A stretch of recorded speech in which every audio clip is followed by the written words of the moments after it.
Now, in the Islamic tradition, apostasy, or leaving Islam, if a Muslim abandons Islam, this has historically in Islamic civilization been a very serious offense. This has been considered by most Muslim scholars to be, in fact, a capital offense. Now, this seems to be a major point of non-compatibility with American political ideas. But it's very interesting, because there's also some examples from the life of the Prophet which give us a slightly different picture. When the Prophet was in the city of Medina, which he ruled as basically the chief of the city, a man came from Mecca who became Muslim. His name was Abdullah ibn Sa'd. He became Muslim, and he actually became one of the scribes of the Prophet, so he would write the Prophet's messages and things, because the Prophet Muhammad was illiterate. And eventually he decided he didn't like Islam anymore, and he went back to Mecca. He abandoned Islam. He said, I'm not Muslim anymore. He went back to Mecca. He wrote nasty poetry insulting Muslims and insulting the Prophet. Later on, he became Muslim again. And in fact, after the Muslims conquered Egypt, he was made the governor of Egypt.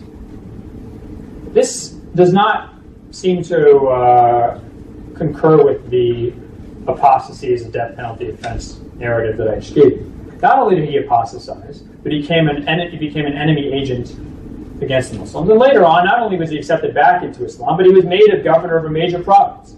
This is very interesting. During the life of the Prophet, and during the early years of the Muslim community, I can't think of any person who was actually killed for leaving Islam.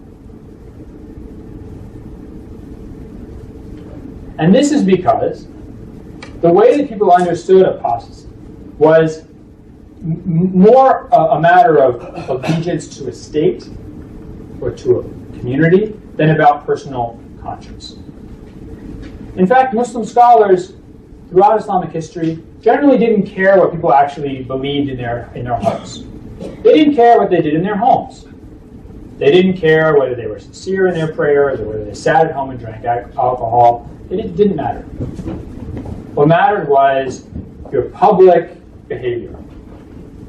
If you came out and were criticizing the Prophet Muhammad, insulting him, insulting the Quran, insulting Islam, trying to rile people up against their religion, this was a major offense for Muslim scholars, because they saw this as a threat to their order, to their polity. It wasn't a matter of personal conscience. So this has led many Muslim scholars in the modern period, Muslim scholars today, and I'll give you some names, very influential scholars like Yusuf al-Qaradawi, like Sheikh Ali Jum'ah, the Mufti of Egypt, and others, to say that we have to distinguish now in a world where allegiance isn't to a religion.